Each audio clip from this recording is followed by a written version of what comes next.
Bienvenue à toi. Sur cette chaîne, il y a au moins 2 vidéos par mois, un format court et un format long.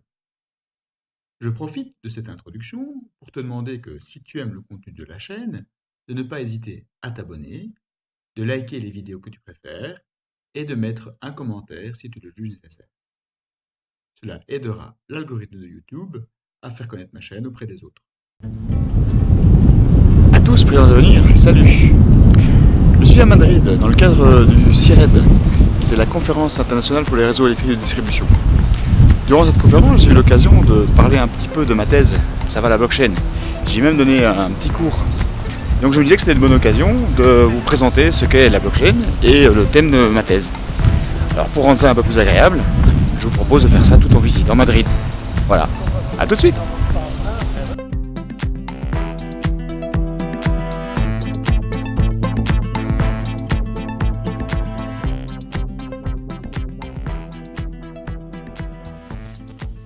Commençons par une définition. Qu'est-ce qu'une blockchain? Une blockchain est un registre ouvert, distribué, qui peut enregistrer des transactions entre deux parties de manière efficace, de manière vérifiable et de manière permanente. Ça, c'est pour la théorie. Bon, avec ça, on n'a pas dit grand-chose. Pour rendre ces différentes notions compréhensibles, on va prendre un exemple. Prenons l'exemple du roi Édouard VII qui veut faire un petit cadeau à un jeune couple composé de Victoria Marie et de George, les futurs George V et Queen Mary. Il veut leur donner le York Cottage. Pour qu'une transaction comme celle-là puisse être valable, il faut d'abord qu'on puisse vérifier que Édouard VII, effectivement, possède le York Cottage. Et on doit aussi s'assurer qu'il le fait de bonne volonté, qu'il n'est pas contraint à le faire.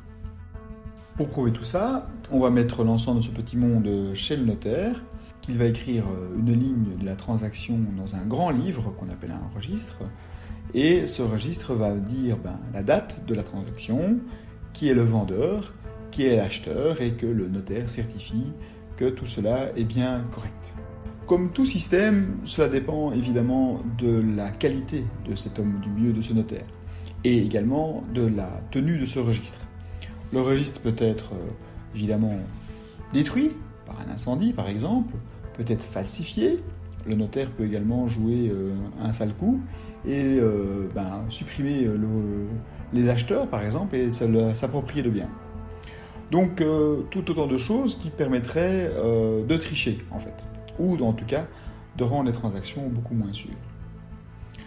Alors l'idée générale de la blockchain, c'est l'image suivante. On a donc là un homme et un registre qui sont au centre de la transaction, qui sont donc les pièces les plus délicates. On va remplacer cette personne et ce registre unique par une communauté de personnes et par une communauté de registres.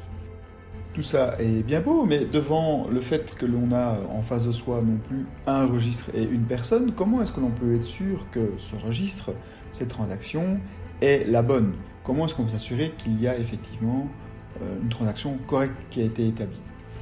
Pour cela, on va se baser sur un consensus, c'est-à-dire qu'on va les regarder dans l'ensemble des registres qui sont disponibles, qui sont décentralisés, et on va vérifier qu'au moins la majorité de ces registres-là ont bien enregistré correctement la dite transaction.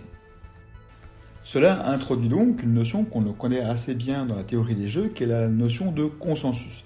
Il faut qu'il y ait 51% des registres qui contiennent la transaction pour que celle-ci soit jugée valable. Alors, comment est-ce que l'on réalise cela dans une blockchain? La transaction entre Edouard, Mary et George est en fait une des transactions qui est réalisée pendant un laps de temps.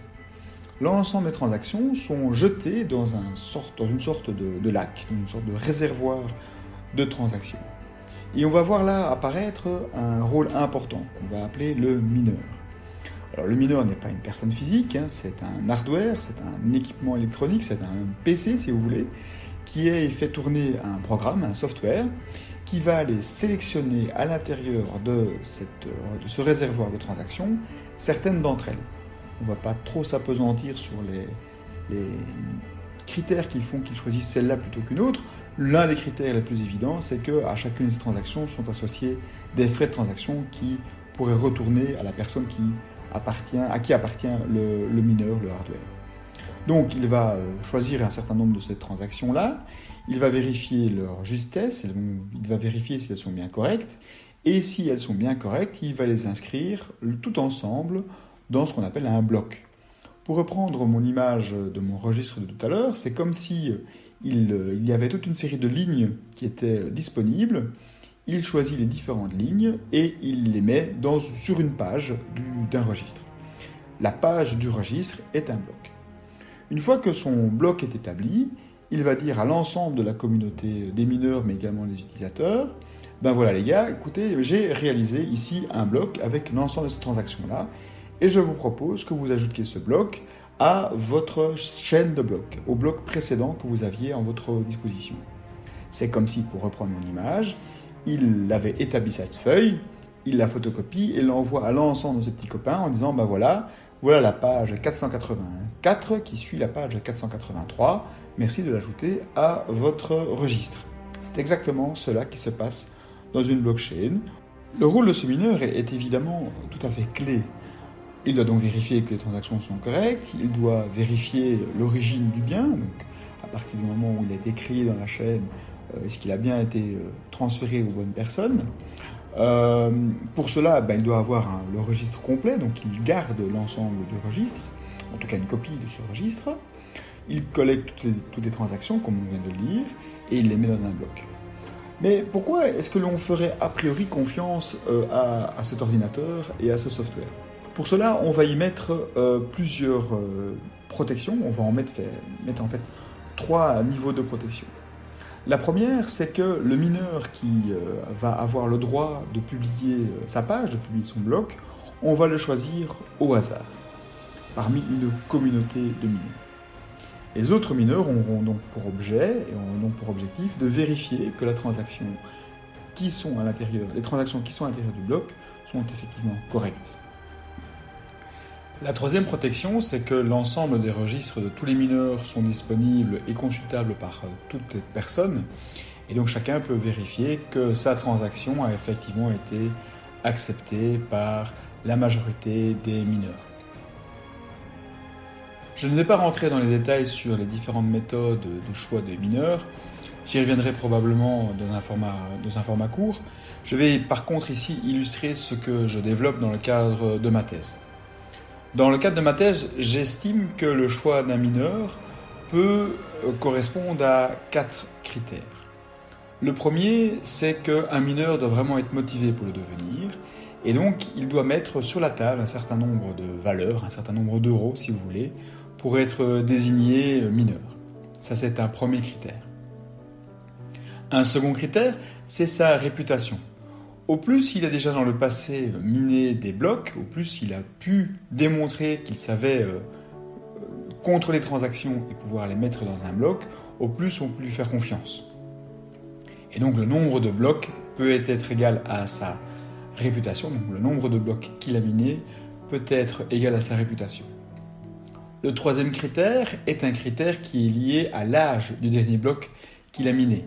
Si cela fait longtemps qu'il n'a plus miné et qu'il n'a pas eu de change jusqu'à présent, c'est une sorte de prime pour lui donner une facilité pour pouvoir être désigné la prochaine fois. Et enfin, le quatrième critère est un critère de hasard. En effet, il est bon que le hasard joue pleinement son rôle ici aussi. Pour combiner ces différents critères, j'utilise une méthode de vote. C'est comme si chacun des candidats mineurs était candidat à l'élection du mineur pour le prochain bloc. Pour cela, j'utilise une méthode de vote par Condorcet.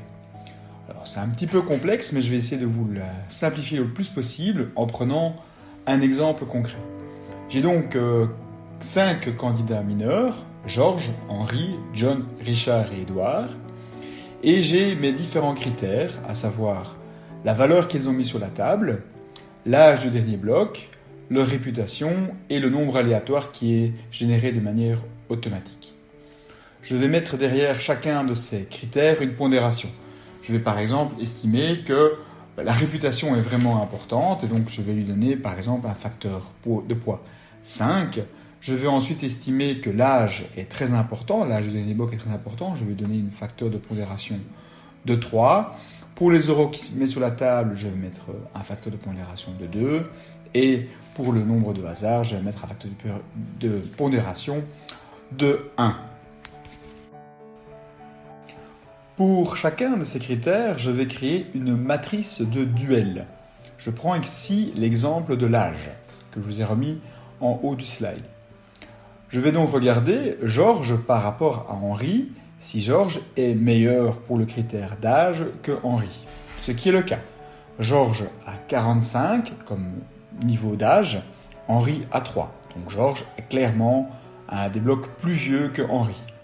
De même, Georges gagne contre John, qui a été le dernier mineur également, vu que l'âge de son bloc est 0, bat également Richard et bat également Edouard. Et je remplis comme ça une matrice pour l'âge en faisant tous les duels. Je fais la même chose maintenant pour l'ensemble des autres critères, à savoir les valeurs qu'ils ont mis sur la table, l'espèce de gage qu'ils mettent si vous voulez, la réputation et le nombre aléatoire. Je combine ensuite chacun de ces critères-là avec leur poids de pondération, ce qui me donne une matrice finale. Donc je multiplie simplement chacune de ces matrices par le poids, donc 5, 3, 2 et 1, et j'additionne les points de ces différentes cases pour ces différentes matrices. Ce qui me donne une matrice finale qui me permet de voir qui est le winner.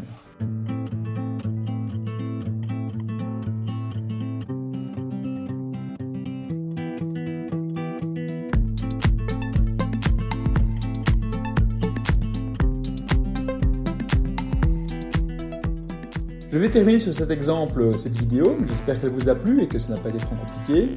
Je reviendrai sur un format court sur les différents algorithmes de consensus, histoire de clôturer un petit peu le sujet. Comme j'ai eu la chance de présenter ce consensus lors d'une conférence à San Francisco, pour terminer, je vais vous mettre quelques photos souvenirs de ce que j'ai vécu là-bas. Et je vous dis à la prochaine fois. Sachez que pour les mois de juillet et août, et voire même septembre, ce seront des vidéos qui seront sur le thème du Japon. Je vais utiliser le Japon comme prétexte à plusieurs vidéos. J'espère qu'elles vous plairont tout autant. À bientôt. Au revoir.